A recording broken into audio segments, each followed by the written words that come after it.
Boy, are you right. Sunday sounds like the day for great hoop action right here on Raycom. Now the halftime activities continue here at Anaheim Stadium. It's the Trojans of Southern California 7, the Fresno State Bulldogs 7. Now, we told you at the outset of our telecast that neither of these teams played outstanding defense here in 1992. And wouldn't you know, defense was the controlling element for both these clubs. Well, it certainly has been in this first half. They played great defense. Both Fresno State and Southern Cal have stopped each other time and time again. But we got a second half that's going to be dry, and it's going to be a fast track. And watch for those offensive weapons to unload. Well, you know, in the first quarter, it was all defense, but that didn't last long because in the second period, SC's first possession in the second quarter, they went the length of the field, and they capped it by Dion Struther. And boy, what a great tailback he is going to be for SC in the future. Yeah, this is power football, big man on big man we talked about earlier, and he just goes up and over. That gave SC a 7-0 lead. Fresno State following a big pickup on a 4th and 7. Trent Dilfer came right back, went the other way to his leading receiver, Malcolm Sebron, and that set up the tying touchdown as Sebron took it out of bounds at the 3. And then 2 plays later, they call it power T, heavy T formation, and that's what it is. Unbalanced line, power football. They ran it 4 times in a row and punched the ball in to tie the score at 7-7. Now our halftime statistics brought to you by Siemens. You look at the first down category. It was Fresno State 13-8. Rushing yardage 122-79. The real surprise is in passing yardage. Fresno State, a team that's used to passing for 256 yards a game, just 74 at intermission. And one of the big key statistics there is total plays. Fresno State has controlled this football game by keeping the football. Now don't go away, we're coming back. The teams are coming back out onto the field for the second half. We pause now for these messages from our local stations. This is the Raycom Network. Surprise, surprise. If you're just joining us at halftime, the Trojans of Southern California favored by 8, tied with Fresno State at 7. And there's a man who had a good first half, not a great first half. But when you look at the comparisons, it has been all Trent Dilfer. Yeah, it looks great when you compare him to Johnson, because Johnson just has not done anything in the first half.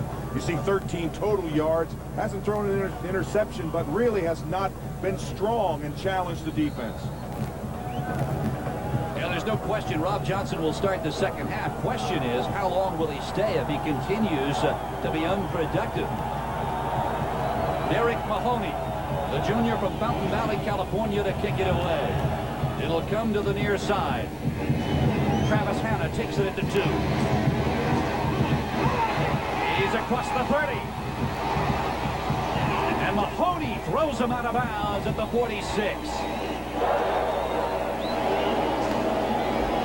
Now you fear Curtis Conway, but so many teams forget all about Travis Hanna. Well, we talked about that 4-2 speed, and what they did is they lost outside containment, and he just burned him up the sideline. If Mahoney doesn't make this, no one does. Mahoney gets him at midfield, but they give SC has excellent position, field position at the 50-yard line. Now Southern California in the first half, take a look. Their third possession didn't come until the second quarter. They converted, going 49 yards for the touchdown, but that was really all there was to speak of. No huddle offense. Johnson looking down the center of the field, throws. It is caught. Johnny Morton. He'll turn the corner and is finally tackled at the 21.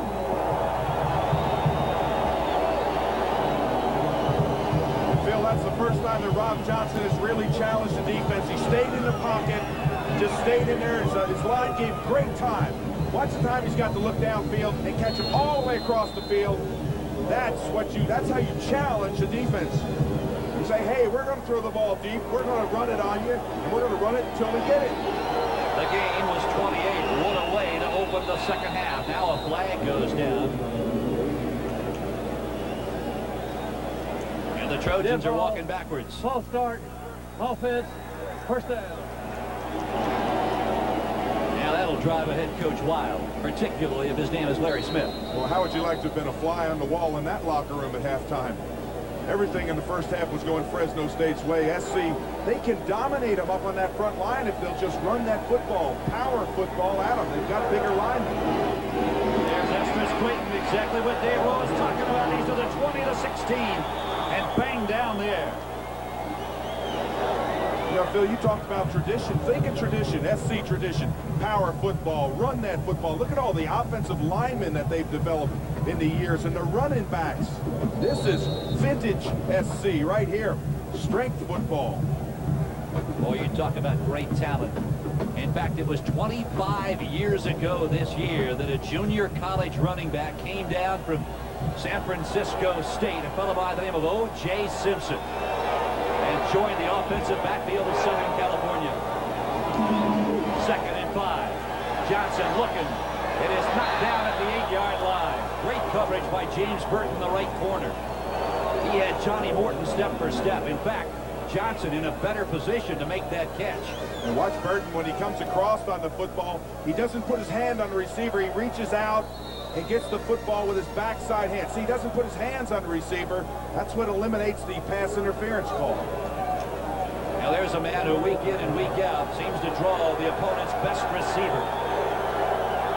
Wide to the left is Larry Wallace. To the right, Morton and Hanna. Creighton, whoa, is he nailed? And it's James Burton again. Now what SC was going to do is they were going to try to run Burton deep, and he didn't go with the receiver. He came up on the run support, and there was no one out there to block Burton when he comes up. Bam! That's the way you want to center the cornerback to come up. Watch him come into your screen. Right there. Turn it in. Put him down for a loss. I don't think Creighton even got his eyes focused. Well, they certainly weren't focused after the hit. Here's Cole Ford. You look at his numbers, 11 of 19 this year. It's long enough. And it is no good. He missed it to the left.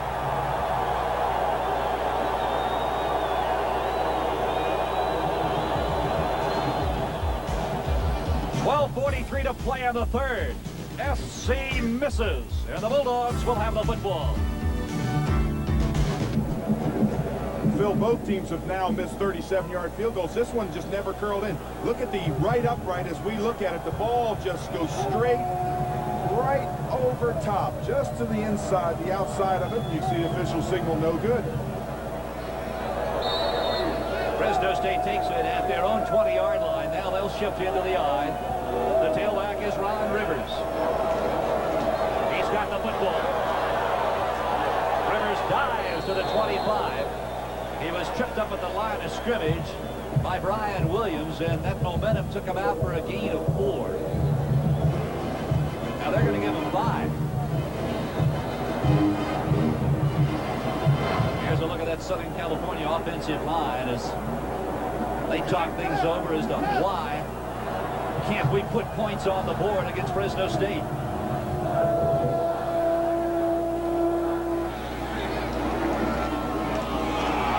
Counter. Lorenzo Neal. Hit by Hollenquist at the 35. It's a first down for the Bulldogs.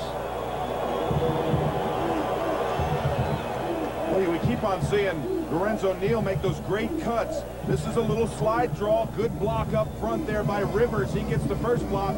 Then Neal just keeps on churning those legs and pick up the yardage. But really, Willie McGinnis has taken himself out of the play. He's upfield. You see they turn him out. He's not a factor in the play.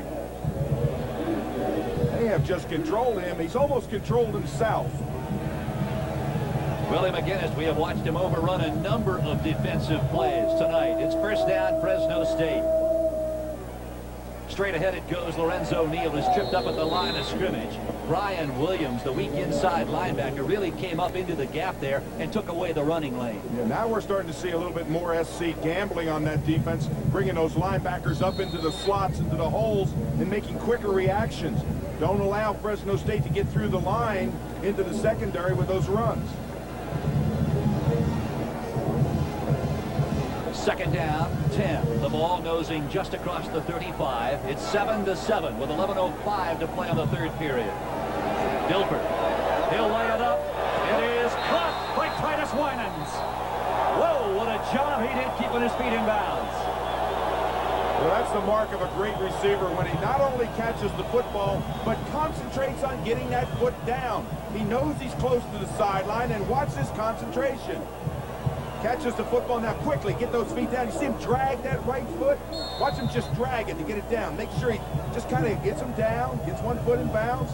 Excellent play. And where is that bonded pass rush from Southern Cal? Non-existent tonight. Dilfer has been untouched. There's a draw. Lorenzo Neal. And look at him turn to the 32. Josh Coldiron, Jason James, and Russ Hartman. Great up-front blocking, just pushing the line. Well, one thing that Fresno State has really kept SC off guard. They just, every time they think pass, it's a run. When they think run, they're coming up quickly. It's a pass situation. They just have mixed their plays up very, very well tonight. Second down and short. Rivers, first down to the 21-yard line of Southern California. Phil, I think you have to credit this offensive line. Let's face it, they're not household names as far as up-front linemen, but they're playing like household names today. They're controlling the line of scrimmage. They're driving them off the ball. They're letting the back see the seams, and they're picking up positive yardage every time they run the ball. Now, we showed you at the outset that panel of the three running backs thus far tonight. Lorenzo Neal has 65 yards. Ron Rivers, 11 carries for 55 yards. Dilfer. Is down. Dilfer tries to turn the corner, dives to the 12-yard line and out of bounds. The flag is down way across the field at the 17-yard line. That flag has to be along the line of scrimmage. Someone lining up in the neutral zone or one of the offensive linemen moving.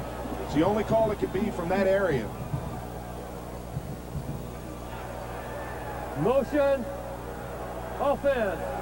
5-yard previous spot. Yes, that's one of the offensive linemen moving just before the snap. Second time in the game that a penalty has taken Fresno State outside the SC 20-yard line when they had penetrated it.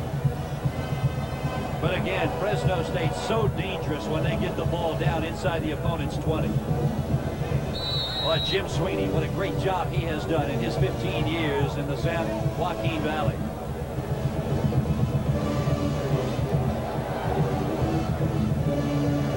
So now it'll be first down and 15. The ball out at the 27. Double wide outs to the top from the I formation from the Bulldogs. Dilfer. It is incomplete and almost intercepted. Gerald Henry almost had it. Lee Harris had a good shot at hauling it in and simply put the ball up for grabs. That was not a well-thrown ball in that there was great coverage on them. They didn't lose the outside coverage, and they just came in and almost intercepted that. Dilfer thus far on the game, 98 yards through the airways, 8 of 15. He threw for over 200 yards, Dave, in every game but one this year. And they won that game anyway. Second down and 15.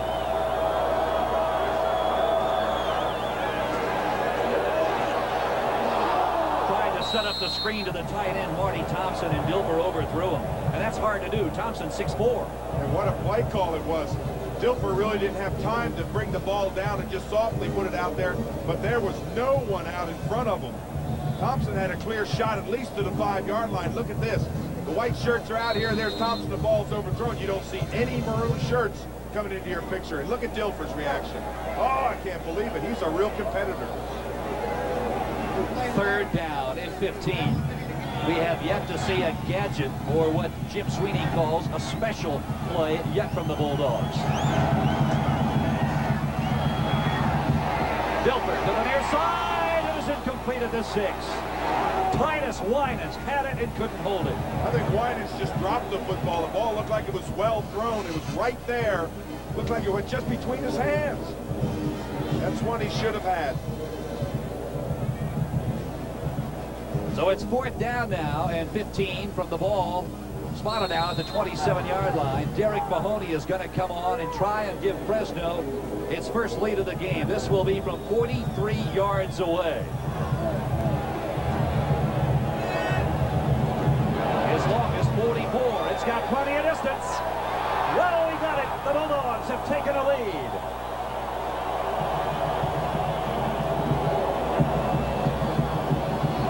2:33 to play in the third quarter.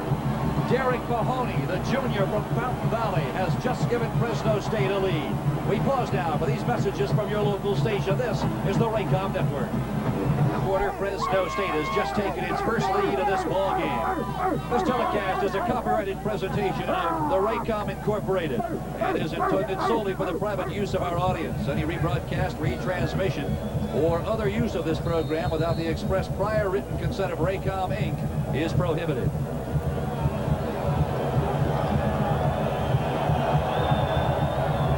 Mahoney, the man who just gave the Bulldogs the lead, is set to kick it away. It is Estrus Creighton and Travis Hanna deep. It'll be Hanna again. A moment ago, he returned 150 yards. This time, as he is grabbed around the ankles and spun down.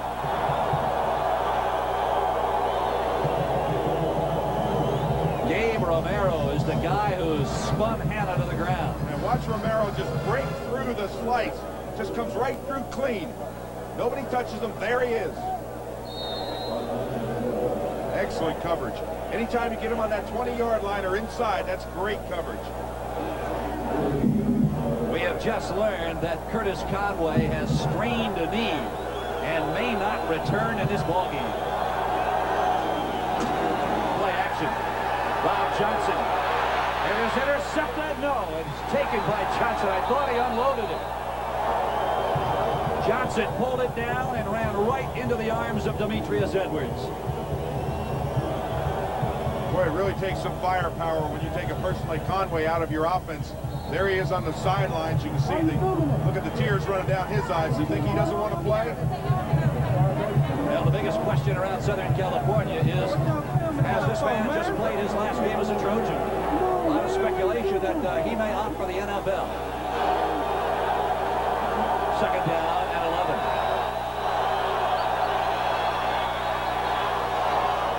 Creighton's got it. He's across the 30, and there are 5 Bulldogs who grab him and spin him down, led by Johnny Johnson. Johnson, a junior college transfer from Palmdale, California, played his junior college ball at Pierce College. He arrived on campus at Fresno State just a couple of days before their opener. But Jim Sweeney had to play him now because they lost everybody on defense to graduation. Well, one of the things that Fresno State has got to do right now is put more pressure on Rob Johnson. They can't allow him to get that bounce back in his pass. Great. Hit by Oliver and Demetrius Edwards. Boy, Oliver, what great run pursuit. Started every game this year for Fresno State as a down lineman. Went up to Sweeney yesterday and said, Coach, it's my last game. I've always wanted to play linebacker. Please let me play linebacker. And isn't that typical of Jim Sweeney? Just said, sure, we're playing in the biggest game that we've ever played in here. Yeah, you can play linebacker. You sure you don't want to play strong safety? Yeah, he has played well tonight. School record 15 tackles for losses this year. Trojans from the eye. Ran right into Mike Mooney. Moondog couldn't get out of the way. And that gave James Burton all the time he needed to roll up and make the stop. Well, they string this play out, and they've got excellent pursuit. One thing Fresno State is not doing is falling down. You see all those white shirts staying on their feet. Don't fall down. They're folks bunch up, but they get to the ball. They all quickly react. You see the number of jerseys coming in there, the white shirts.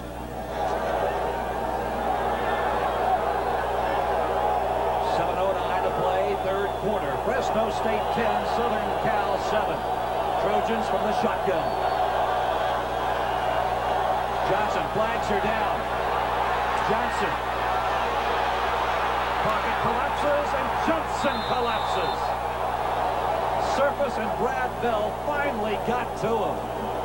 Well, the flag could play a big part on this play, but once Johnson stops looking downfield, he's lost. The quarterback needs to regain his composure and quickly look downfield, get rid of the football, not take a 10, 12-yard loss. Illegal procedure, offense, 5, 4th down. Now watch this pressure again. Once Johnson gets out of the pocket, watch his head. He's not looking downfield. Now when he sees the pressure there, now he's lost. He doesn't even start to look back downfield. Now he's just running for his life. You've got to square up, get rid of that football. If that play would have taken any longer, we'd have been in rush hour tomorrow here in Los Angeles area. Johnstone's 4th punt of the night. True freshman out of Pasadena. Good snap. And oh, he gets a good one. Take it at the 42.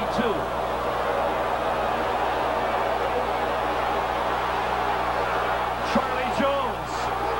He is back to the line, and out of bounds he goes at the 50-yard line, and a flag is down. Oh, what a foolish mistake there.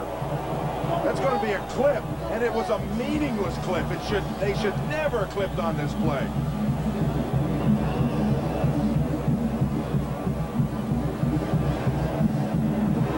Charlie Jones ran about 55 yards to pick up 7. Return team. 10 yards. Ball foul. And I think it's against Tommy Jones, number 4. He clips him in the back. Just a foolish play. Clock is stopped with 6:11 to play in the 3rd quarter. Fresno has it, and they've got the lead. There's a man looking for his first victory ever over Southern California in 7 years, while at Washington State 0-7. And watch this, brother blocking for brother. That's Tommy Jones, who's an illegal block. You see number 4 there, the hand in the middle of the back? Really, he was by him. He wasn't going to go much farther to pursue it caught up. Just a foolish play. Boy, that's a good-looking nose. That's when your helmet comes down on your nose. You want to play Division I football, huh? That's why they call it smash mouth football and smash face. Dilfer, play action. He's going for it all.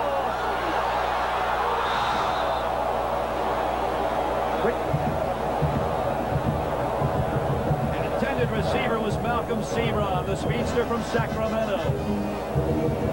Gerald Henry, good coverage. Well, I thought if Sebron hadn't reached out as quickly, he may have been able to run underneath this football. Watch when he reaches out. You actually slow down when you stick your arms out. Right there. Ooh. Well, your Woody Hayes line came into play there because if you touch it, you should have it. Malcolm Sebron has had 7 of those over 40 yards this year. 2nd down and 10. Little counter, didn't fool anybody in Cardinal and goal. Ron Rivers was grabbed by Terry McDaniels just about the time he got the football. And McGinnis was right there too. They had stopped that play cold.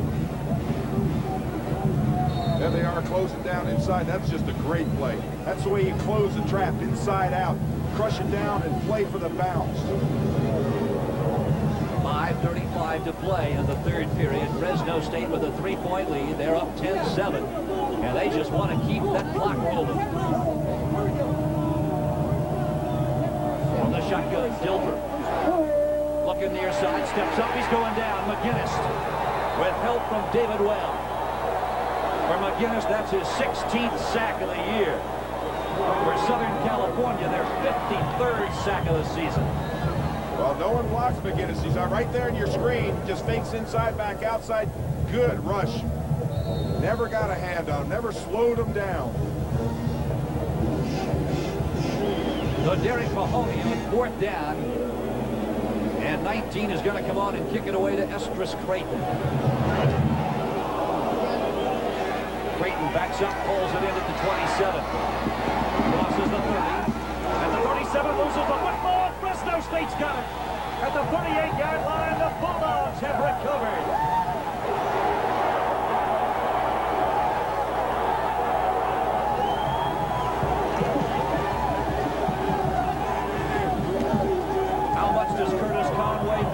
Special teams. There's just an example how much. Certainly is.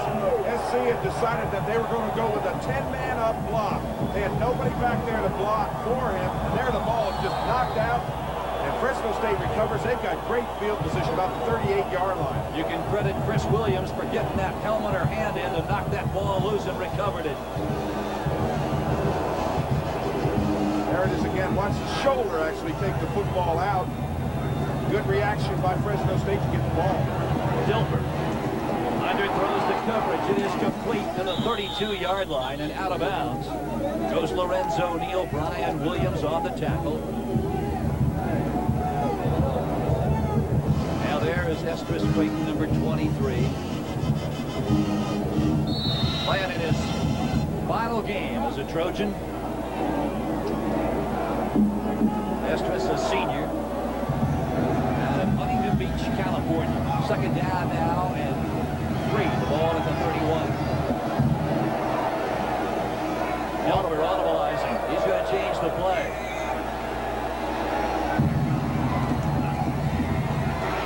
Dilfer. Post pattern. Puts it up for grabs and is knocked away. The intended receiver was Charlie Jones. Gerald Henry, a sophomore corner from right here in the Carson, California area, knocked the ball away. This was a great defensive play because the defender is at a disadvantage. If he stops, he's going to interfere. And what he does is he waits till the ball comes into his hands, reaches right up in there, and Henry just knocks the ball away. See, he doesn't make contact, reaches right up in between his hands and swats the football away. Wide to the right goes Michael Ross. To the left, it is Lee Harris. On third down now and 3. That's Ron Rivers. He'll cross the 30-yard line. I believe he's going to be about a yard short. And you can bet the Bulldogs, if they went on 4th and 7 in the second quarter, they're going to go on 4th and 1 here. Well, it's a little bit easier decision. It's on the 29-yard line, and it's 4th and about a yard. And the way they've controlled this line of scrimmage, look for Dilfer to come in, use that long snap maybe. Maybe they'll go to that tray, a T formation, the heavy T that they go with the unbalanced line. They've got a lot of weapons to go with. It's the T formation. There's T heavy. Lorenzo Neal. He'll be awfully close. The Trojans say he didn't get it. I don't think he got it either.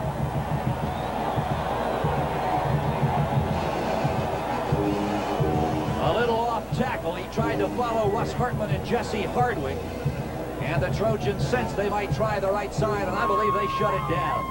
Well, they've run that play all day long, but I think if Neal had gone outside a little bit more, I think he had a better shot at picking up the yardage. It's going to be awfully close. They don't even measure it. Nope, they didn't get it. The Trojans will take it over.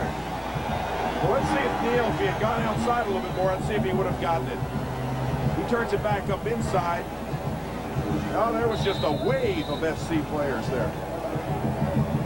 The Trojans stop them. It comes with 3:03 to play in the third period. It's Fresno State 10, Southern California 7. Year's Day. 3:03 to play in the third period. Trent Dilfer talking things over with the coaching staff up here in the press box. Bulldogs lead at 10-7. That is Dwight McFadden.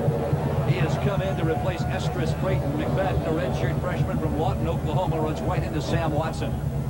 And Phil, this offensive unit for SC has had a lot of time to sit over there and talk amongst themselves. They go over there with the coaches, they sit down, and I promise you, they are sitting and saying to themselves, hey, we're being beaten at the line of scrimmage. We need to come out here, play strong football. We need to take charge of this football game. Let's go back and play SC football.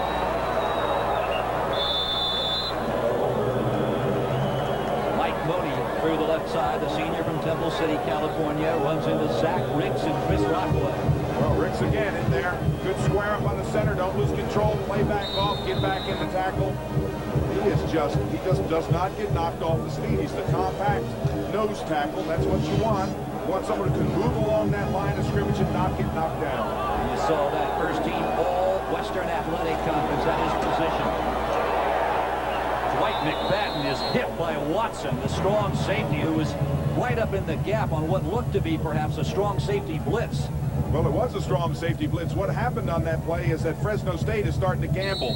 They're saying, hey, we know you're going to run it ball football. We know you're going to try to control the line of scrimmage. So they're bringing a lot of safeties up, blitz linebackers, bring them up in the holes there. You see a lot of people moving to the football. They're going to play one-on-one coverage out here.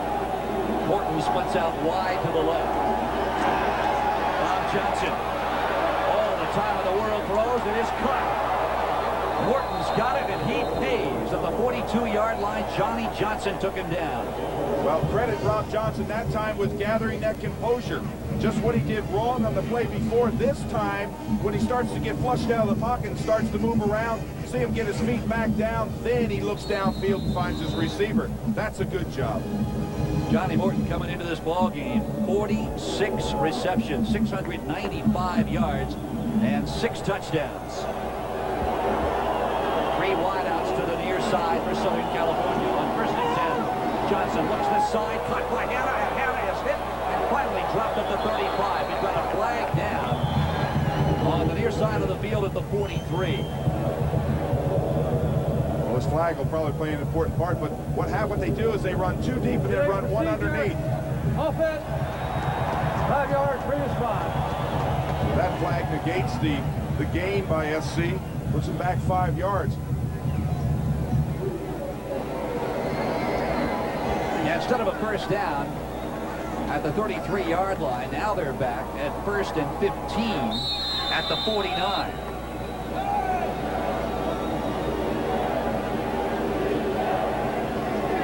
Larry Wallace will check out of the game, as does Bradford Bent at the tight end. Morton goes wide left. Hanna splits way out to the right. The setbacks, Mooney and McFadden. Johnson, pressure. He is going to be sacked at the 48. Zach rips the nose guard again. Well, there Johnson goes right back to doing the same thing wrong. He's not going to run. Why take a 4-yard loss? Again, they get great pressure up the middle on him, force him to run. They start wrestling out here. What is this? It's Morton and Porter out there. They take each other out of the play. I don't think there's a whole lot of love lost there. But who's blocking who? No way. Second down. At 18, the ball's at the 46. Johnson flushed out again. Throws to the near side. It is caught at the 45-yard line by Travis Hanna. And he is covered instantly by James Burton. Travis Hanna. Good story about Travis Hanna. He's a senior from Inglewood. Says he got his speed from his mother, Juanita Baker, who ran track at Tennessee State. He said she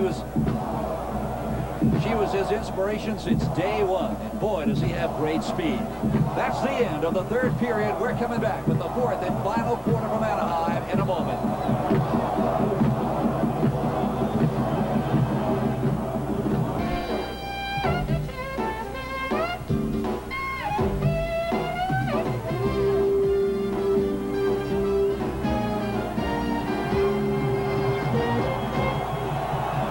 Set for the final 50 minutes of play. And Dave Rowe, where are these high-powered offenses? Well, it's been high-powered defenses tonight. This is amazing.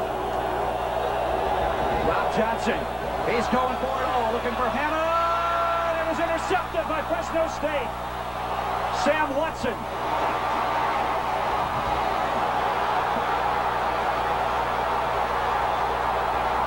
Finally brought down at the 28. What an interception and a tremendous return. Well, Watson is the strong safety on that play, and Phil, and what he's doing is he's just playing center field. Just reading that quarterback's eyes, looking downfield, playing the quarterback. Look how quickly he reacted over there. Great playing the football. Looks it all the way in now. Get upfield. Don't fumble it. Get behind some blockers. Get positive yardage. That's a nice job running with the football once he gets it. The red wave of Fresno State is going wild. 25,000 strong made the trek down from Fresno. And what a great interception by Watson. First down, Bulldogs at the 28. Play action, Dilfer. Comes back sidearms to the near side. Caught by Anthony Daigle. Well, one thing about it, Phil, is that Jim Sweeney made no bones about it. He just said, hey, this is the biggest game in Fresno State's history. We know it. We want to win it. And conversely, on the other side, the SC players were saying, hey, it's no big thing. We've been in Rose Bowls. We've been here. We've been there.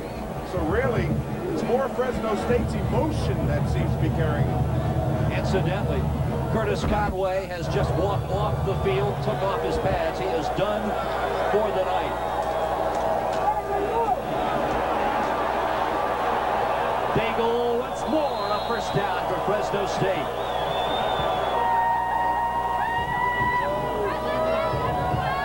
Well, once again, Phil, we talk about a quarterback that's got 2,800 yards rushing, but they are a well-balanced offense. They run the ball very, very well. The three backs that we talked about earlier averaged over 200 yards together, so they are a football team that is balanced.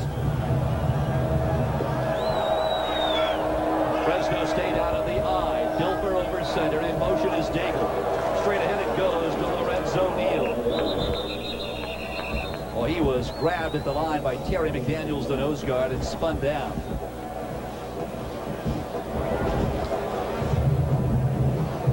Through 3 quarters, if you were just to look at statistics, you perhaps would think Fresno State would have a big lead, 244 yards to 159, but in fact that is not the case. They have run 17 more plays than the Trojans, yet they're only up by a field goal. It's 10-7. And there's a lot of teams would like 244 yards offense, but when you stop and think that Fresno State's averaged over 500 yards in the last 4 games, it's a subpar game for them offensively. No catch. Michael Ross had it, couldn't hold it, say the officials. Bobbled the ball. Jason Oliver was all over.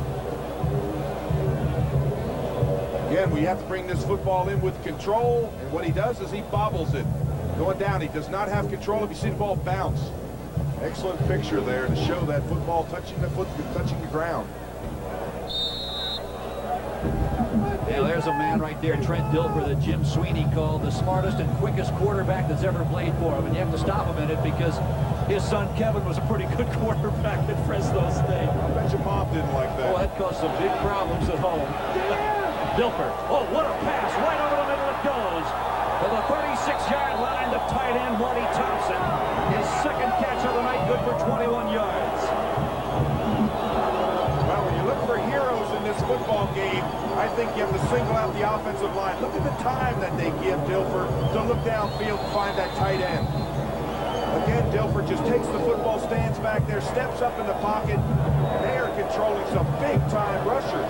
We're talking about an SC team that had 52 sacks coming into this game. They averaged 5 sacks a game. Well, Dilfer has only been sacked once by Willie McGinnis. Just putting it up for grabs, looking for Jones, and it is knocked away. Gerald Henry has played all world at left corner tonight.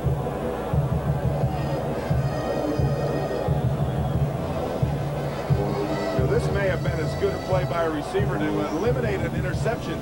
This is going to be an interception. He just really pulls the ball away from it. Look at the reaction. Oh, no, I had it.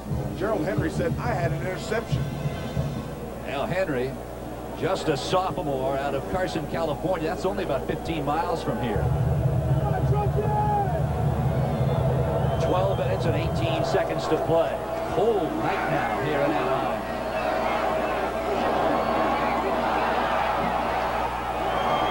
Quarterback bobbled the football. Now the officials say Fresno State will hold on to the ball. They'll lose a yard, maybe 2. Well, it almost looked as if the ball was snapped early. Look at the offensive linemen. They don't move. The center's the only one that moves. Fresno State was lucky to get that football back. So they'll lose a yard. It's 3rd down now and 11. The ball is at the 37. Malcolm Sebron has just checked back into the ball game. Sebron, thus far tonight, 1 catch. That's unbelievable. Dilfer looking for Sebron and overthrows him.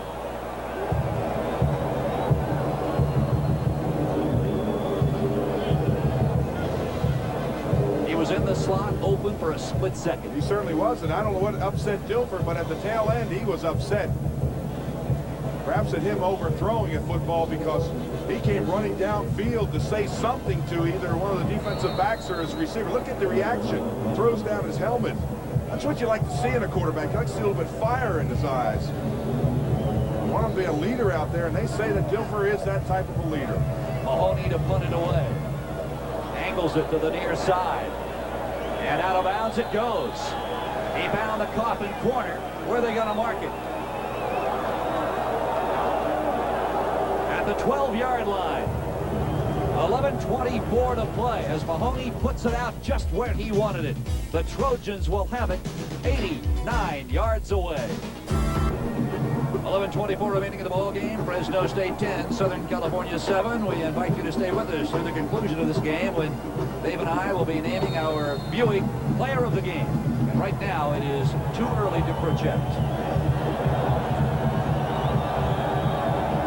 Phil, I get the feeling that this is just like a sparring match going back and forth, back and forth. And if I'm Fresno State, I don't want to spar with SC. Dwight McFadden tried to take it up behind Chris Polak and Joel Chrisman, and it didn't work. Well, watch this. This is the angle the running back has. Nothing there, strong side, try to cut back, nothing there, and he has to go down. Just great pursuit by Fresno State along the line of scrimmage. You had Bell and Ricks, Cephas in there. They just are really reacting to the football well.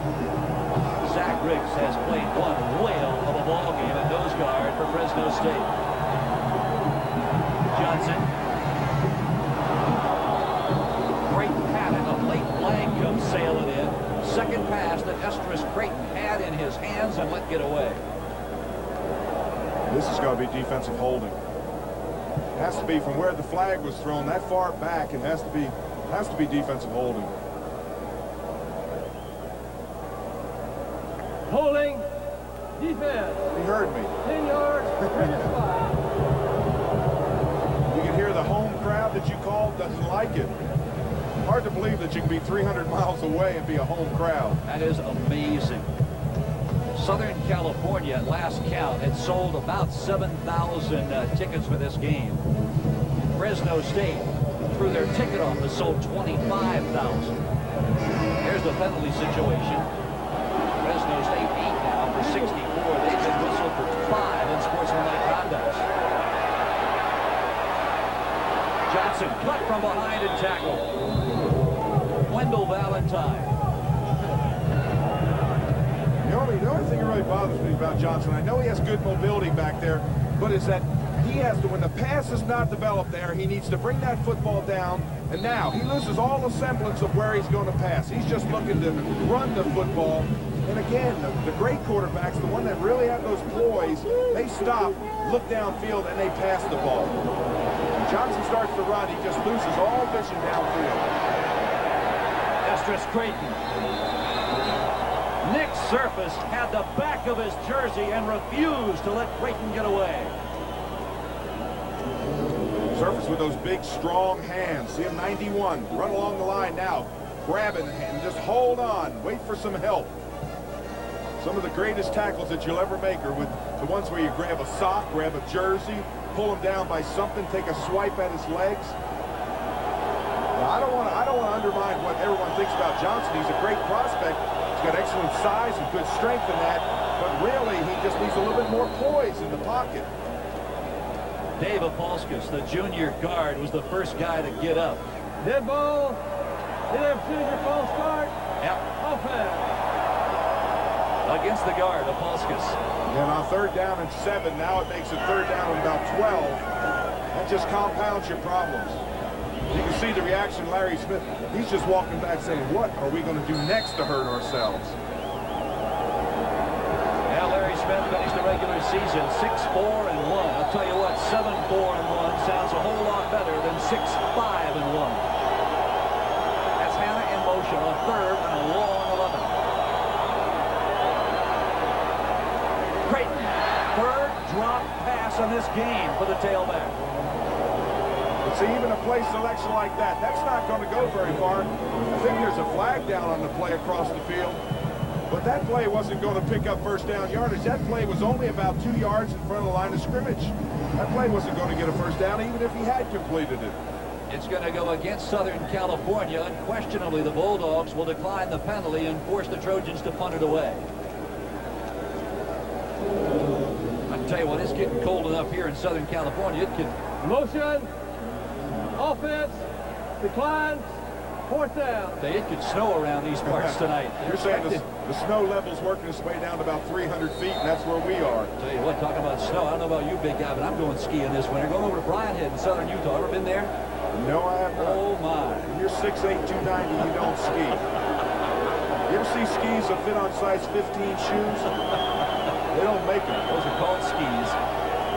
John Stonehouse to punt it away. And he got a good one.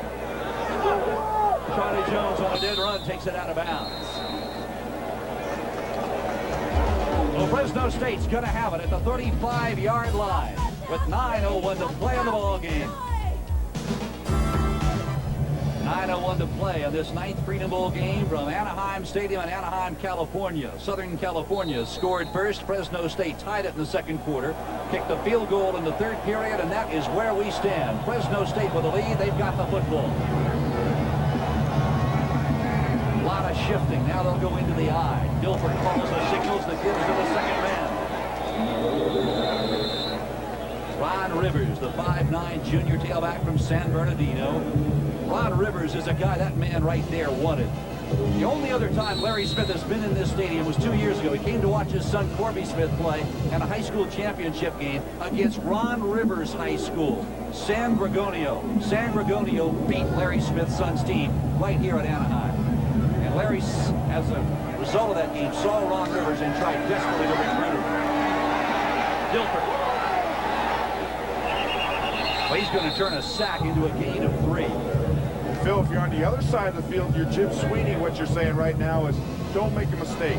Don't force the ball in on trying to complete a pass that's not there. Don't fumble the football. Don't have a turnover. Don't give them field advantage. They're sparring with it. It's almost like David against Goliath, and they're sparring with them, and right now they're controlling them. So he just doesn't want to make a mistake. Look at Dilfer's dirt on the front of Dilfer's helmet. Don't you love that in a quarterback? Most quarterbacks, they get the white, clean jersey, never get dirty. But Fresno State has played error-free football. Just saw a moment ago, Southern Cal with 2 turnovers. Dilfer looking downfield, drills a sidearm pass out to the 48-yard line. Michael Ross on the receiving end. Michael Ross played his high school ball at Carson High School in Carson, California. Guess whose record he broke? A guy by the name of Wesley Walker. 15 touchdown catches at Carson. This is 2 deep zone. See everybody dropping back the zone. And what you do is you just try to throw underneath just enough yardage to get the first down. Just great play selection, great leadership by Dilfer out there. No wonder people compare him to Gino Toretta. He has the same size. He's got the strength in his arm. By the time he gets to be a senior, he's going to be a great leader too. Now Dilfer thus far 12 of 26, 142 yards, and that is a very subpar game for Trent Dilfer. Well, more importantly, and you're right, it is a subpar for him as far as performance, but his leadership on the field, he hasn't made any mistakes. He hasn't tried to force the football in. He's playing within his own game tonight. Well, he was not heavily recruited out of Aptos High School, just about 10 miles south of Santa Cruz. Only Fresno State, Northern Arizona, and I believe Santa Clara wanted him at quarterback. Everybody else in the Pac-10 wanted him, but wanted him to play linebacker. Trap to Lorenzo Neal. Mike Hines, the nose guard, slides over to knock him down. Boy, what a block by Jesse Hardwick. Oh, it was a good block. He's number 70. What he has to do, he has to turn him out. That's exactly what he does. That's a good up block. The guy he pushed out of the play was the strong side inside linebacker, Jeff Kopp.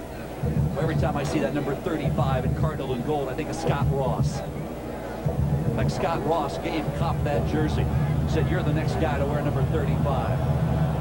There's the full house formation. Dilfer, play action, puts it up for grabs, and he is incomplete.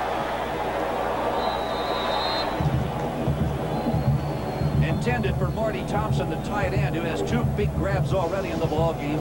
Jason Seahorn, a junior college All-American out of Mount Shasta Community College, back there on the cover. I saw that Hardwick, I thought I saw was from Garden Grove. Now, if you've got a strong arm, you can throw a stone to Garden Grove from this stadium.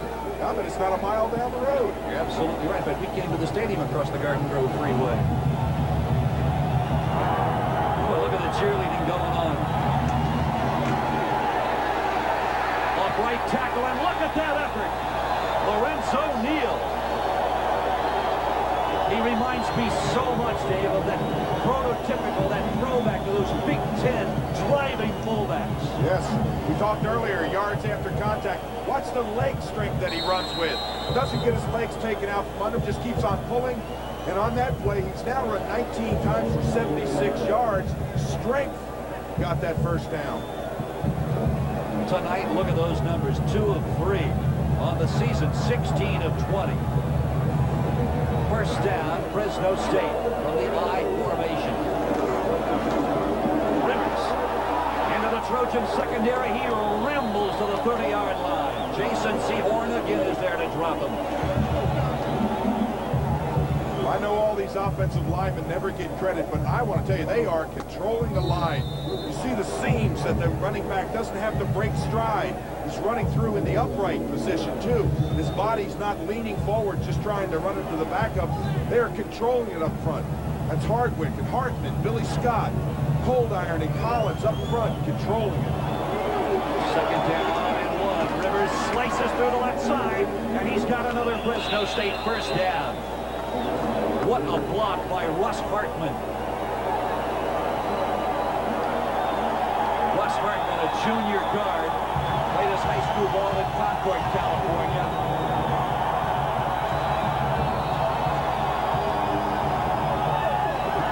That is the 21st first down for Fresno State. And Phil, this drive started with over 9 minutes on the clock, and we're now down to around 4:40. So they are controlling this play. Fresno State 181 yards on the ground. No surprise on the year. They were averaging 226. Now they may get timeout here. I think SC got a timeout in. Yeah, they did just before the snap. Boy, Dilfer didn't like the call. He wanted that play to go. It won't. The clock stops with 4:29 to play on the ball game. The Trojans want to talk it over.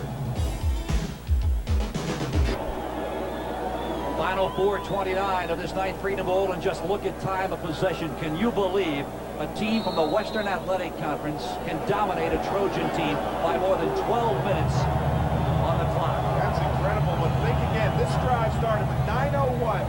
We're at 4:30. That means it's a 4.5-minute drive. It's run 11 plays now, and the clock just keeps on ticking down. And that is Anthony Daigle, the junior tailback from Benicia, California. Concern beginning to register across the faces of each and every man in Cardinal and gold. And now if you're Trent Dilfer, what you do is you look up at that 25-second clock, you let it go all the way down. You look, it's right in the end zone. You can see it's at 18-17 now. You come up there and just use that clock, just milk it. They can snap it on about 2, 3, somewhere about in there. Lorenzo Neal is the lone setback. Trip receivers to the left side. Dilfer looking for it. It is put at the 2-yard line. Titus Winans.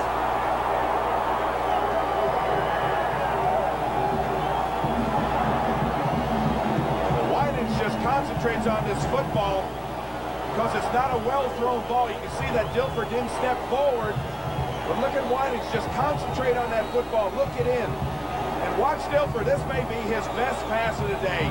Falling backwards, and he throws that football with delivery.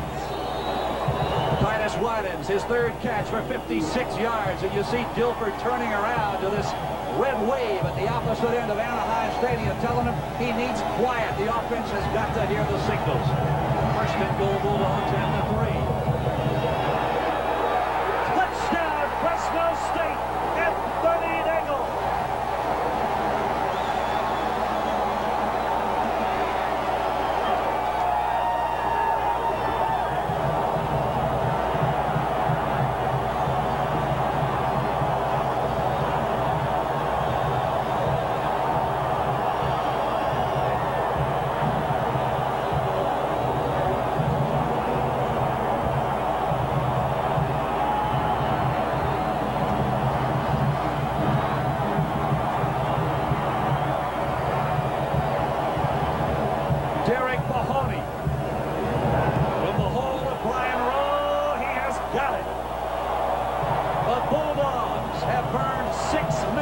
The clock on this 12-play drive, and they are now out in front of the Trojans 17-7.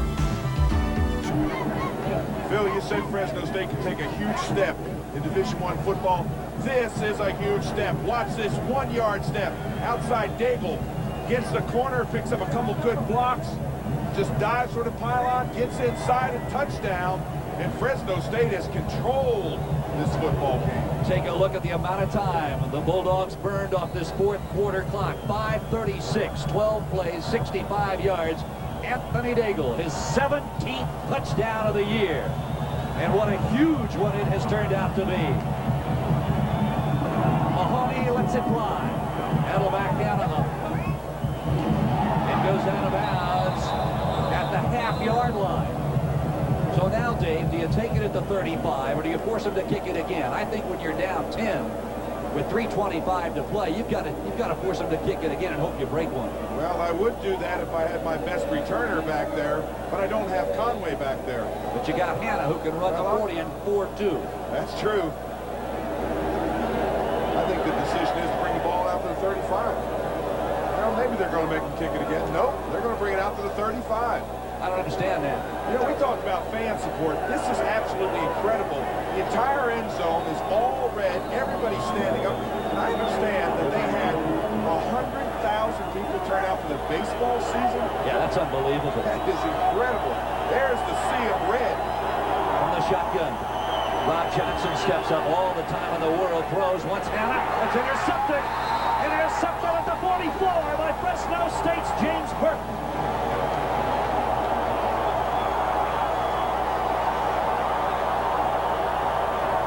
The wheels are falling off of this Trojan horse. Well, you can't throw a ball that softly on an out pattern. You've got to deliver it in there. It's good coverage. Man-to-man coverage. They play it well. Look at this. It's underthrown and it's soft. Fourth interception by the junior corner out of Long Beach this year. His first tonight. Now you start thinking player of the game again.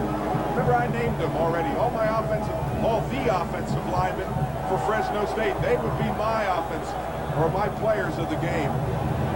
Just played great football. Again, straight ahead it goes. And that's the kind of football that we're going to see the rest of the way as long as the Bulldogs have the football. Keep the clock running.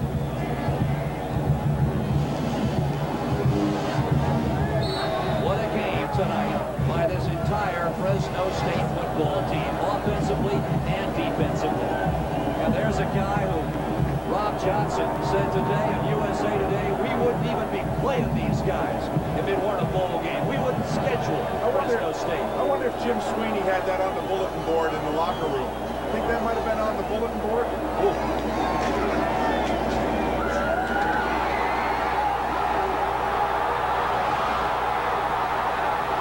Rivers to the 25.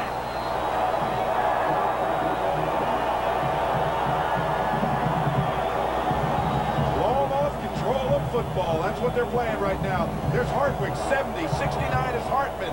You see the center, 75, Scott. They're just blowing them off the line. They're controlling the line of scrimmage. Look, there's Hardwick. He's 5-10 yards downfield, getting a second block. Coming into this ball game, Southern California's defense, Dave, had allowed an average of 120 yards against the rush tonight. Fresno State has ripped Southern Cal for 222 on the ground.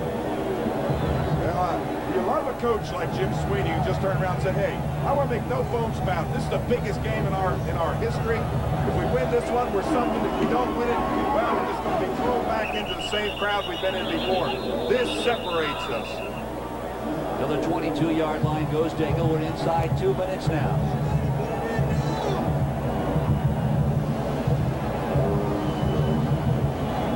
Southern California's Larry Smith devastated by 2 season-ending losses against 2 arch rivals. And quite frankly, Dave, I don't know any team in America that concluded their season against 2 arch rivals and lost them both in such difficult fashion. Well, they could have won both football games. And conversely, on the other side of the field, Fresno State won their last 5 games. Yeah, at one point they were 3-4 on the season.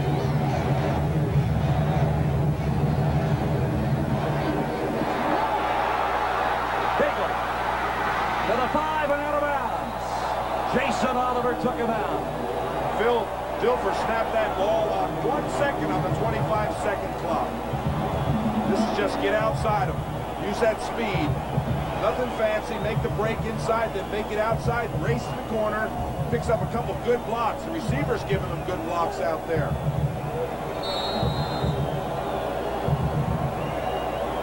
Daigle now, 11 carries, 54 yards. His last 2 carries 44 yards. Well, I got to give credit there. That was Charlie Jones, and his dad stopped me out in the parking lot and said, Charlie Jones is going to do something good tonight, so you be sure to mention him. Straight ahead it goes. Touchdown, Fresno State.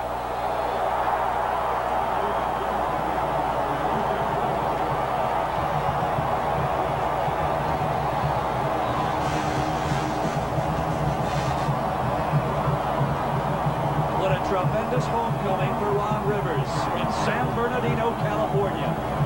Look at these offensive linemen. Look at their jerseys. All of them got blood on them. This has been a tough football game from the outset. They have not been intimidated. SC is a powerful team, a powerful tradition. But Fresno State has just not been awed by them. Mahoney. He has got it. 1:11 to play in the ball game. It's now Fresno State 24, Southern Cal 7. We pause now for these messages from our local stations. This is 1 minute and 11 seconds to play on this 9th Freedom Bowl. Fresno State has exploded here in the second half and has taken a 24-7 lead. Our viewing player of this 9th Freedom Bowl, our viewing player of the game, is Jesse Hardwick of Fresno State. First team All-Western Athletic Conference. Started his 36th consecutive game, the only senior along that offensive line. And Jesse Hardwick, our player of the game, Dave, but really, he's going to get that award in the name of that entire offensive front line. And let's tell everybody who they are again. Hartman, of course, Jason James, Josh Coldiron, and Ray Collins. Boy, they have played a great football. Ron Collins, I should say. They have played just a marvelous football game up front. Now, Jesse Hardwick told me yesterday, I expect to see a lot of a guy by the name of Willie McGinnis. I know I'm going to see him a lot. I'm just going to do my best. And there is Trent Dilfer, a guy I told you at the outset of our game, nobody in the Pac-10 was confident that he could be a Division I quarterback. He is going to be a load to contain next year in college football. Mahoney kicks it away, and it'll go out of bounds. And we talked also at the top of our show about that Fresno State three-back attack. Ron Rivers, Lorenzo Neal, and Anthony Daigle coming in. That trio had averaged 208 yards combined a game. Tonight, Neal 75 yards, Rivers 99 yards, Daigle 54. Quick mathematics tells you that's 228 yards for that three-back attack tonight.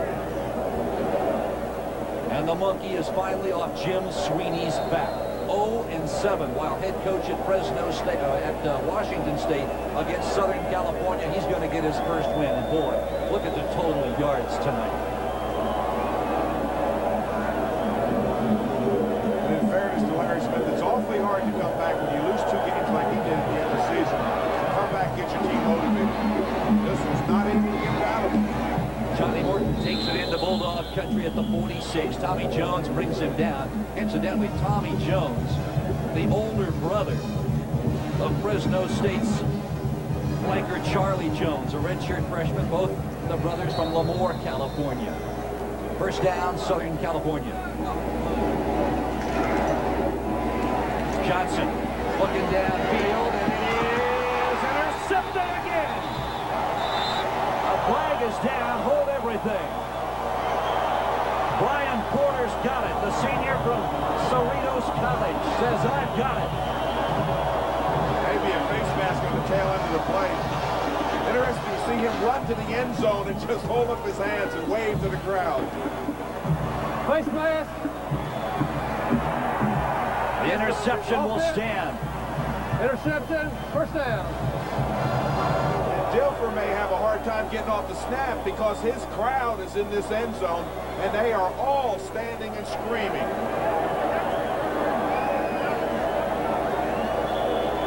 Now, I'm kind of surprised that Jim Sweeney isn't bringing Brian Rowe, his backup quarterback, in. He's a senior out of Tulare, California. But it will be Trent Dilfer. He'll go down on a knee.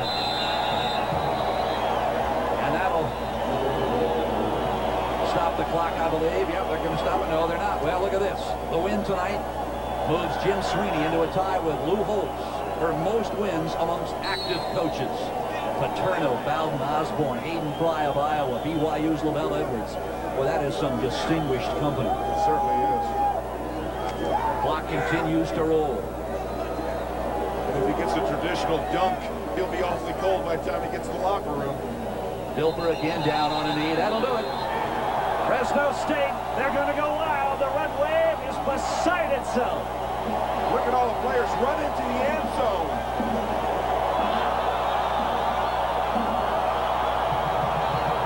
Jim Sweeney.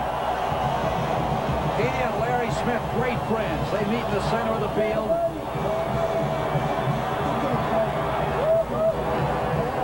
An emotional win for Jim Sweeney. A huge step for Fresno State.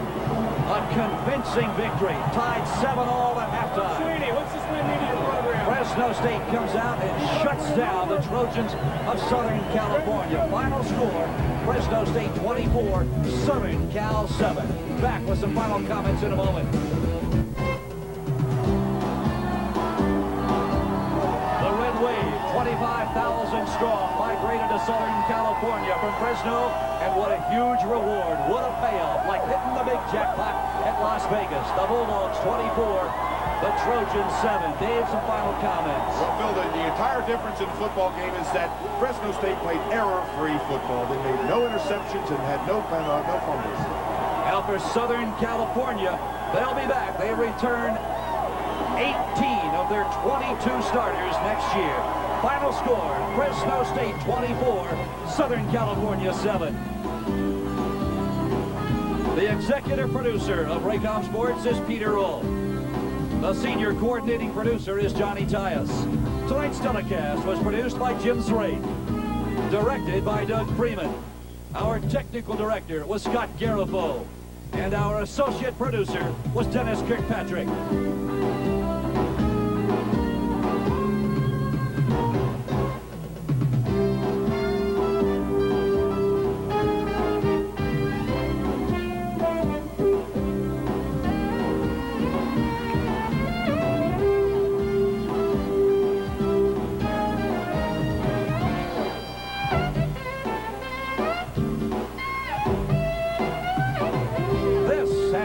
Copyrighted presentation of Raycom Sports.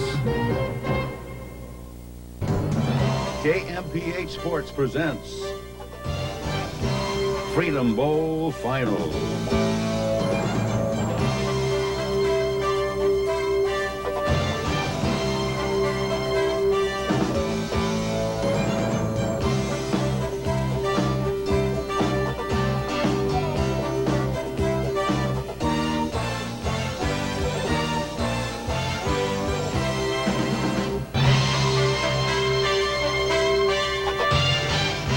All right, it's the Freedom Bowl Final, a presentation of the KMPH Fox 26 Sports Department. For you Red Wavers who couldn't make it down to the game tonight and are sitting at home or at your favorite hangout, we're going to take you to the sidelines right now, live at Anaheim Stadium. It's Ralph Wood standing by.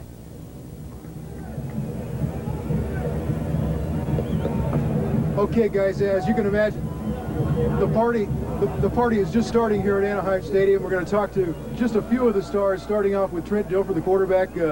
Is this beyond your wildest dreams, Trent? It's a dream come true, I'll tell you. What can you say? Awesome. Look at this. 30,000 Fresno people. Everybody's loving it. Nobody thought we would win. I don't care what anybody says. Nobody thought we would win. We came here. The defense showed up and kicked some butt tonight. I want to talk about defense, offensive line. We controlled the line of scrimmage. When you control the line of scrimmage, you're going to win the football game. Did that surprise you at all that you out-physicaled a physical team like USC? We just beat them up. We just beat them up. Nick Surface, Zach Ricks, Brad Bell. Look at Brad Bell. Starts his first game of defensive end. Plays unbelievable. Offensive line, control the line of scrimmage. Those are horses up front. USC control the line of scrimmage. What do you say? All right, Trent, thank you. I'll let you go party with the rest of the guys. Now we'll get to Nick Surface.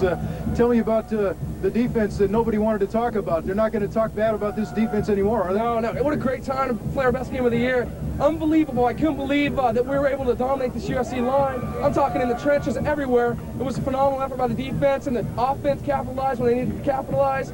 So we were able to do it tonight, and I'm getting a t-shirt that said, "We thumped SC." A team that you rooted for as a youngster. I love them, you know. I'll probably end up rooting them pretty soon, but I hated them today, but I guess I'll start rooting them again sometime. Nick, a senior, quite a way to go out. Oh, it's great. I can't believe it here in Anaheim Stadium. We're great watching Angels and Ram games, and what a great job that everybody did, and I'm at a loss for words. It was wonderful. Okay, Nick, thanks a lot. Great game. Now we'll bring in Titus Winans. A couple of great catches tonight, Titus. I wonder about the fourth down play in the second quarter. You had a 4th and 7. What a gutsy call by the coach. What did that do for the confidence of the team? Well, I mean, when we make plays like that, it brings a lot of confidence to us. And when we make the plays, hey, everybody's fired up, and then we can keep the drive going, and make plays, big plays like that. Then the big play down here at the end, setting up the touchdown. Oh, yeah. Well, that was a dream for me. That was a dream. All I can, say is that this was a dream. I mean, it probably haven't hit me yet, but, I'm kind of feeling the feelings right now. They coming up gradually. I still can't believe it. This is a dream come true for us all. All right, Titus, great game. Go in there and grab a piece of that trophy. All right. We'll be back with more from the Big A right after this. Oh. All right, thanks, Ralph. Titus Winans with a fantastic game, some clutch catches, a clutch performance by the entire Fresno State Bulldog team. All right, we're going to, okay, I guess we're going to go back down to Anaheim because that's where the party is, celebration. A lot of people now, Bulldogs got this big win. Everybody wants to talk down to Ralph Wood, and Ralph is on his way to grab somebody else right now, and I believe he has somebody. Let's head back down to Anaheim Stadium. Ralph? Offense played an incredible game, and I'm so proud of them. In offense, we scored when we had to, and it's a great feeling to be the team with the prestige that USC has.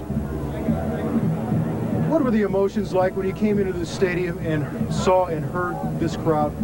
I mean, as well as I do, the Red Wave is great. I mean, they support us all year long, no matter where we go. And, it really didn't surprise me to see them around. And it just helps you feel like you're playing at home when, there's so many of them around. I'm really happy that they all came, too.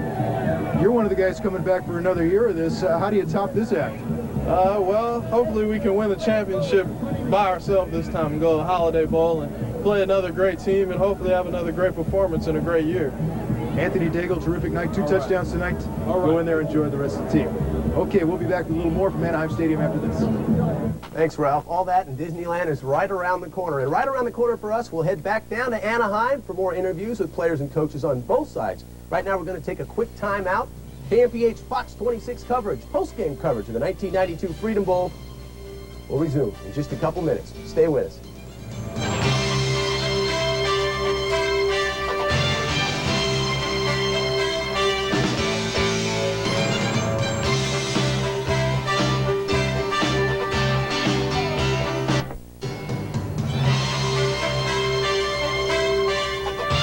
All right, welcome back, Bulldog fans, to the Freedom Bowl final, our KMPH Fox 26 post-game coverage for the 1992 Freedom Bowl.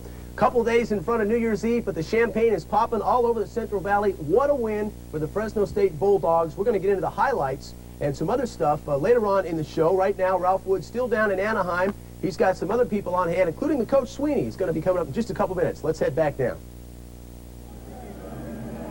Welcome back to the Big A, where the Big Red Party is underway. Jim was all night, I think. I know you told me last night about Christian Brothers and Butte and that stuff, but now where's this one, right? Well, this is the greatest college victory. I know you ever say anything different about that game, in Butte 100 years ago. That kept me in coaching. Prompted me to be a coach. I don't know, I was been a Hard Rock minor and didn't beat Butte High School as a player. Now stayed in school, went back there and won that football game. It prompted me really to be a football coach. I disliked those people so much. I wanted to go back and win. It wasn't anything derogatory. They're all my best friends. They just did another school. Let's talk about this one. This has to be terrific. It's a great victory for our players, for our coaches. I think our coaches did such a great job of changing the plan. We changed the plan offensively a lot, used 2 tight ends a lot more than we ever have. Did a lot of things differently to break our tendencies, but we ran the ball better than I thought we could on first down. Because, we ran the ball almost at will on first down, except for, 2 times where we came up 2nd and 8. We were playing 2nd and 5 all the time, and when you're playing 2nd and 5, you got to be pretty bad to lose. The defense, Coach Robinson's plan of playing zone defense rather than man really worked out because they just didn't expect that. Can't malign that defense any longer? No, I hope not, because they've played great. Like I say, if we hadn't missed some free throws at Hawaii, we could have won it. Coach, go enjoy it with your team. Thank you very much. As we're standing by here now waiting, maybe Lorenzo Neal, if we can grab him. He's in the middle of another interview over there, so why don't I just hang on just a second here. Well, they're finished with the trophy presentation, so what we'll do now is we'll throw it back to the studio to you, and we'll come back and talk to Lorenzo Neal a little later in the show. All right, thanks, Ralph. And Coach Jim Sweeney, a name that speaks for itself in the Central Valley. 13 of his 15 seasons as coach have been winning seasons, and of those 13, 11 have been in consecutive years. Fresno State has won or shared 7 conference titles. It was their 6th bowl game appearance tonight for the Bulldogs. All right, I guess we're going to get right into the highlights right about now of tonight's fantastic victory for the Fresno State Bulldogs. It started early with a nice big appearance by the Red Wave, who was certainly in attendance tonight. Anaheim Stadium. All year long. A Trojan there waving that sword, and he'd be putting it away quick. Dilfer to Neal for the first down. Lorenzo Neal with a fantastic game, and he would keep on going. That would set up a Mahoney field goal, which would be blocked and short and recovered by the Trojans, who would bring it up for a short return. Still no score in the game. We're early in the first quarter. Jim Sweeney a little nervous right about now. Estes Creighton, 13 yards up to set up first and goal. The Bulldog defense about to be put to the test. A personal foul would make it first down and first and goal. They would go in for the score. USC is up 7-0, but back come the Dogs. Lorenzo Neal powering his way for a gain and a first down. Dilfer in trouble, under pressure, and on the run. A big man, 220 some odd pounds, he would get the first down as the Dogs would continue to roll. 4th down. What do you do now? Dilfer comes to the sideline, talks it over. They go for it. A huge play. Dilfer to Titus Winans for a huge first down as the Dogs continue to drive. Dilfer again under pressure. Deep to Malcolm Sebron to put the Dogs in scoring position. First down and goal. Lorenzo Neal, 1-yard dive, touchdown Dogs. Things are all tied up. The Red Wave is on fire, even when wet. A couple minutes before the half, the Dog defense still has some stoppage to do. Bob Johnson with the toss, and here comes the Dog D. He's going nowhere soon.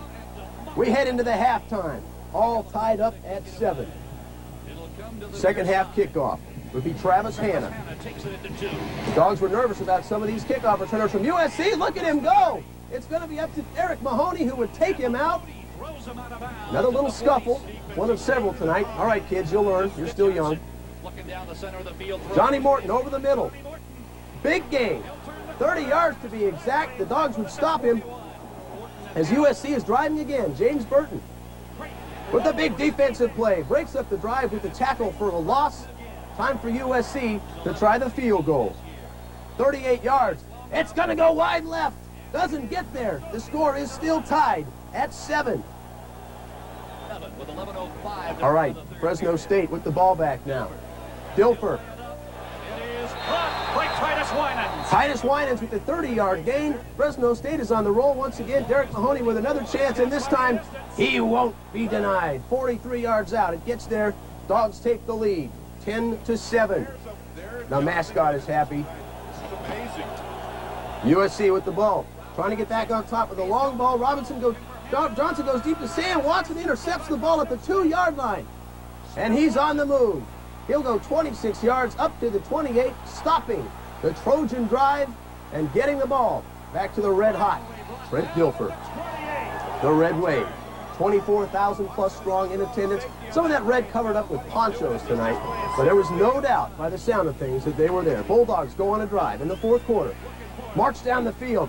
It's Dilfer to Titus Winans again. Down to the 2-yard line. First and goal, Bulldogs. This time it's Daigle. Scores one play later. Out of the tee, heavy formation. Fresno State is on a roll. They can smell the upset. It's 17-7 Bulldogs. And the Dogs wouldn't stop there. They'd come right back. Southern Cal from their own 35. Rob Johnson goes in the air. Fresno State, James Burton is there. He comes down with the interception. Oh, my. USC is shell-shocked. The celebration is starting to begin. The Dogs can feel it. Ron Rivers on the first play after the interception. Breaks tackles. Look at him go. 30 yards. The Dogs with well over 200 yards rushing on the night. It would be a ground game they won't soon forget. The Dogs work the ball down to the 5, put the game away with a drive to the end zone by Ron Rivers. Fresno State is all over the Trojans from USC, 24-7. Trojans, though, are not dead yet, but pretty much. Trying to come back. Well, watch this. The Dogs heap on the hurt. Brian Porter comes up with another interception, and the Dogs are here in Freedom Ring. Sorry, Robbie. Maybe next year. Sweeney's on the shoulders once again, and it's Fresno State. All right, we're going to take a quick timeout. When we come back, we'll head back down. We're going to head back down to Anaheim right about now, because our own Ralph Wood is down there with a microphone, probably a little soggy by now, but catching up to some key players and coaches. Let's see who he's got now. Ralph?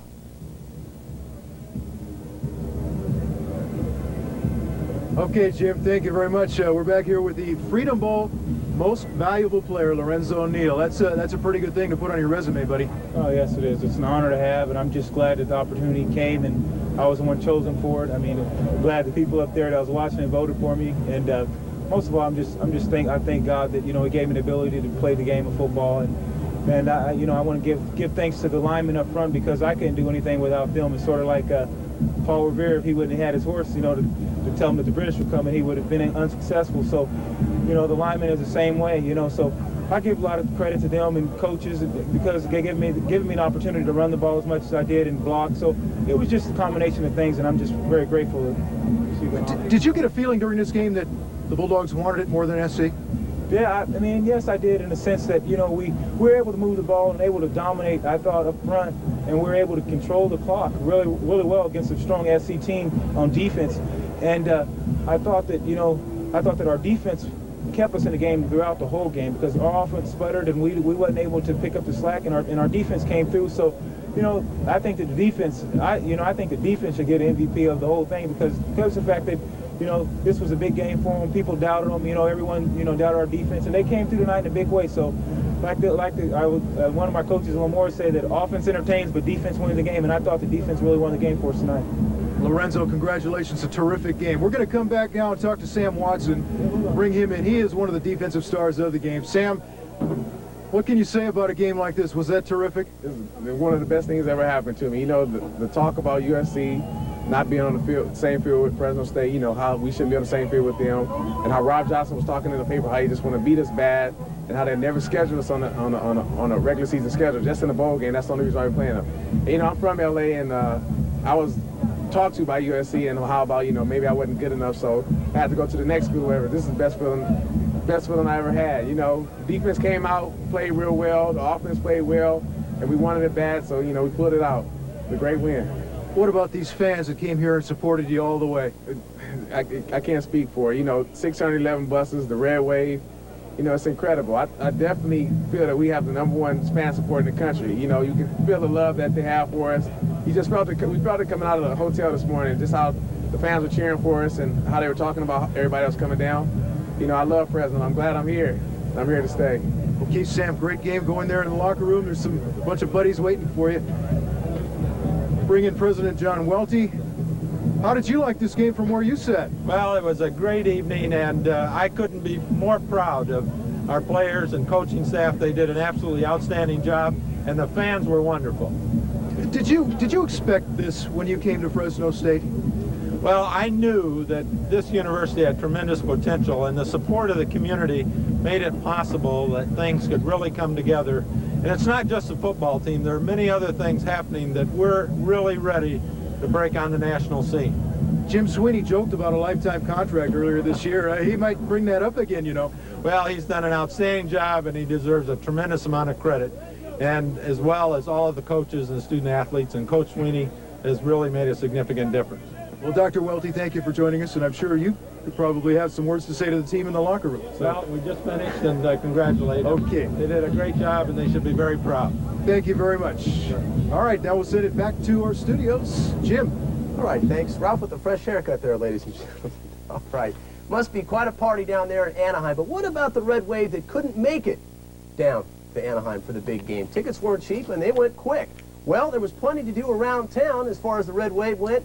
The favorite watering holes were all packed with Fresno State fans. Our own Mike Pierce took a little trip with a camera. Let's see what he came up with.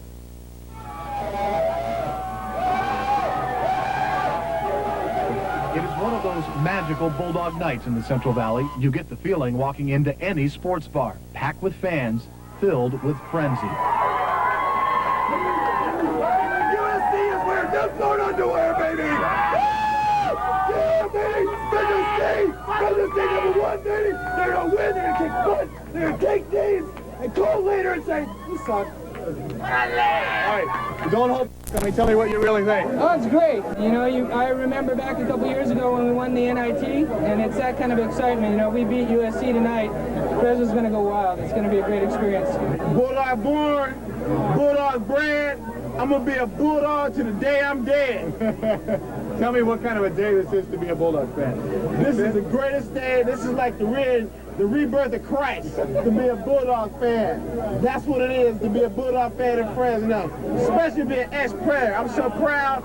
I'm almost ready to cry, you know, but I can't shed a tear, you know. So the bottom line here from the heart of Bulldog country is that regardless of the outcome of the Freedom Bowl, the real story is this has been a hallmark Bulldog day. Let's hear a cheer for the Bulldogs.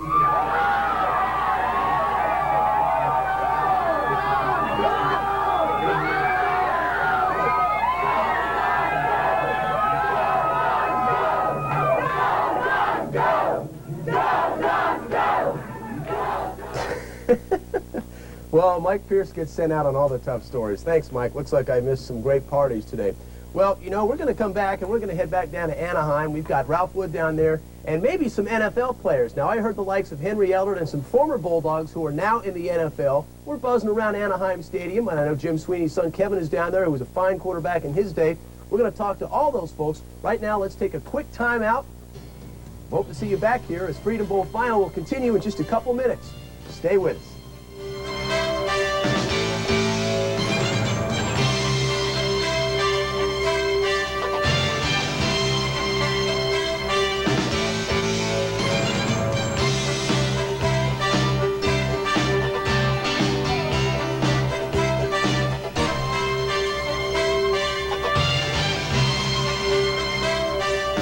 All right, ladies and gentlemen, it's live television here at KMPH Fox 26. Kids, don't try this at home.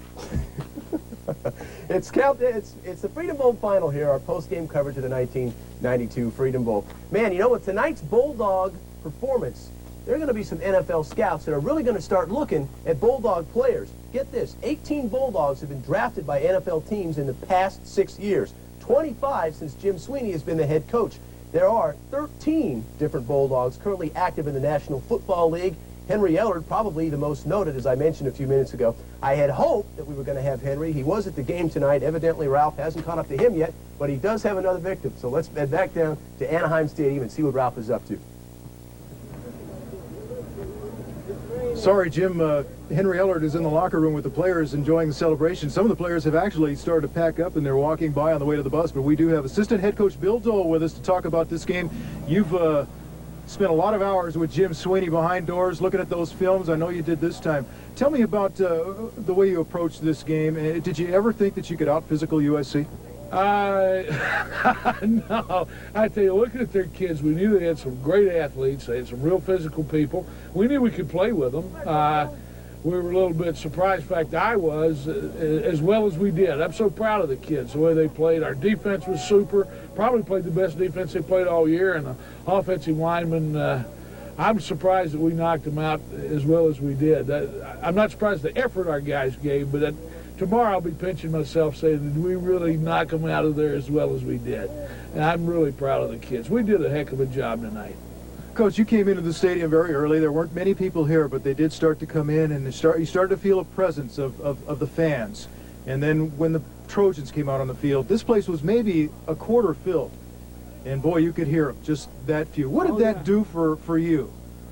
Well, always, you know, since I've been at Fresno State, the road trips have always been impressive with the Fresno fans that are there.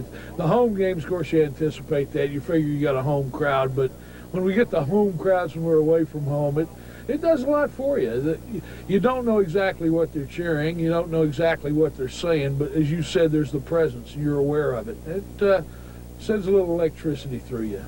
Coach says you had a lot of 2nd and 5s tonight, and that makes it kind of easy. Well, that's what we strive for. The defense always tries to stop you, and it doesn't want to give up 4 yards or 5 yards, certainly on first down. And we were able to do that with SC, and that kept us where we didn't have to have a lot of pressure on us. It put the pressure on them, and our kids executed so well. No turnovers, just a super ball game. It's going to be a pretty good trip back home. Oh, yeah. It's going to be a short trip, an enjoyable one, and it's going to help in recruiting, too. I think that now people know it's legitimate. We've known it's legitimate, and we're going to get the word out. This helps do that a great deal. Bill Dole, thank you for joining us. Have a good trip back to Fresno. Rob. Okay, guys. I'll tell you, it's an amazing game down here. It's starting to rain. The people are starting to file out, and it's probably going to be it for us. I would like to add that according to my calculations, Fresno State is still undefeated in bowl games as a visiting team. I believe they're now 6-0. They were the visitors tonight. Maybe it was an omen. We told you in the pregame show, and it worked out for them. So back to you. Hear me? I guess Ralph can't hear me.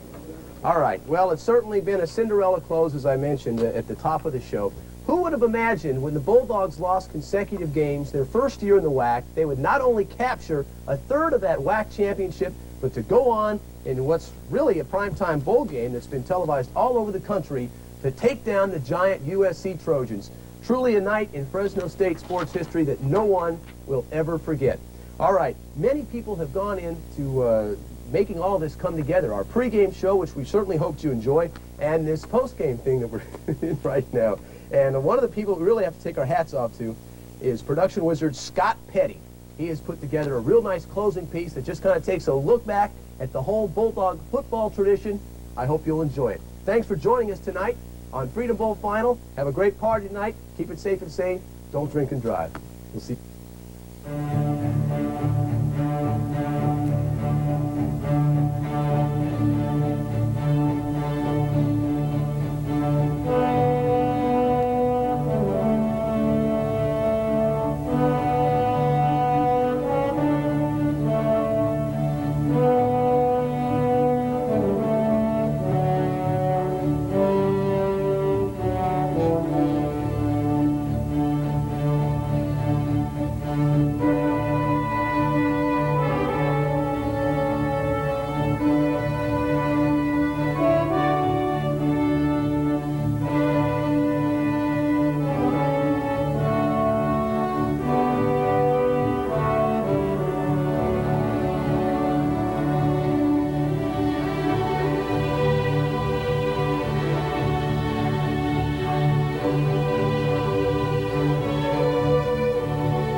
dance and banquet. There's nothing else to show. Go home. The date is, I'll do it Jesse. The date is January 23rd, 1993. I'll do something stupid. And the time, the time is 9:20. I can't read these watches. Can you read this watch real quick for me? What does that say? Okay, I guess it's 9. You're getting this all on tape. I know you are, you sucker.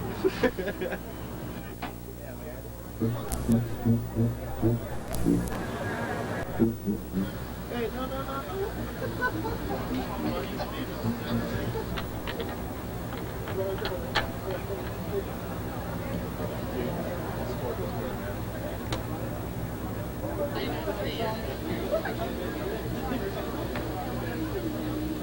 Group drummer warm up. Tell us the exact okay, here we are at the Manchester Mall. This is January North, and it's January 23rd. I didn't clear off my far side calendar today, so I really don't know what day it is. It's the day after Van Bagel, where we just saw the wonderful videography. It is now. It's a word now. And Brandon is here. Just for fun. Just for kicks. Just They for threw me in. kicks. We're looking forward to. Oh, thank you. Yes. We're looking forward to playing for all the Red Wavers. This is my again video debut. Even though the class is over, we've got our grades. That's right. Why are we here? I got an A. Because we want to be here.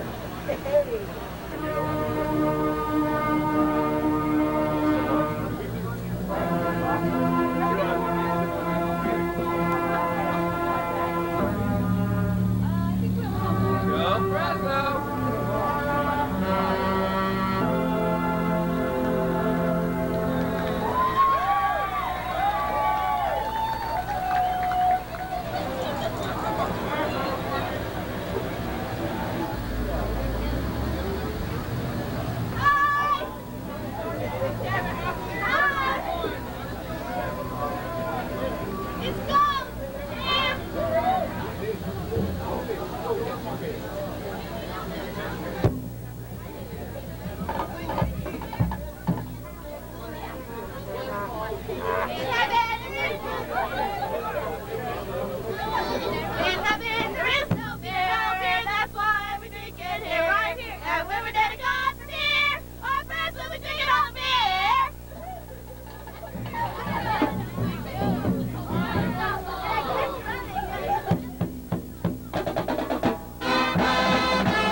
Right. Okay. You don't have a right.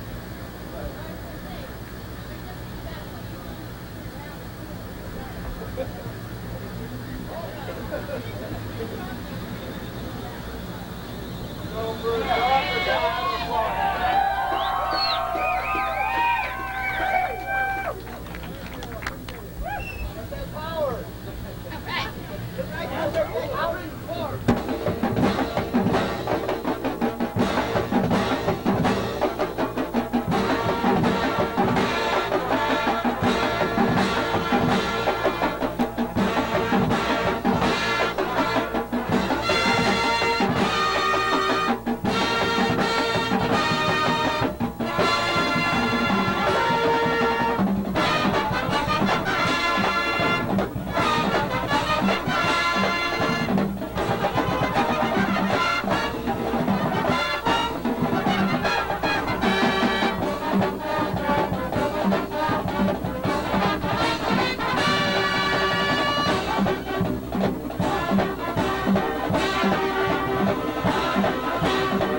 to, and we'll walk down, and we'll run down, and after they're going to do a cheesecake run, you go around the west side of the stadium. There's your seats around the 50-yard line from the east. We'd like you to play as much as you can in this parade. We do appreciate really that you're all here and come back with us.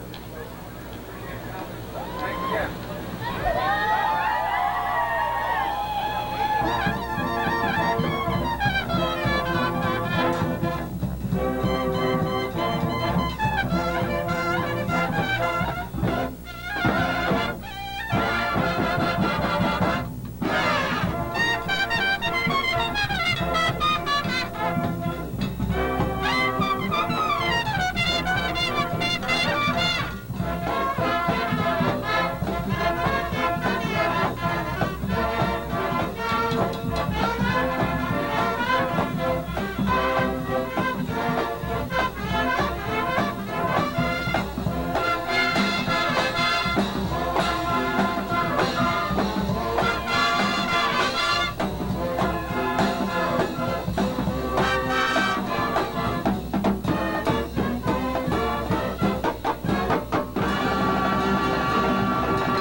Once again, boy, I could be home sitting in a warm house, but then, hey, this is fun. Took care of my wife, kids. My wife is pregnant, she's at home. You know, they have to do all the work. I'm home. Hey, I get off. Get the ham off the camera. No, I don't mean, I really, it would be nice to be home, but I need a break. Wow. There you go. Vito. This is the first parade I've ever been in where I didn't have to walk. What are you doing? Okay, guys. Okay, guys. Right, the parking thing. Mark, get your hands.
so many blessings. See you guys.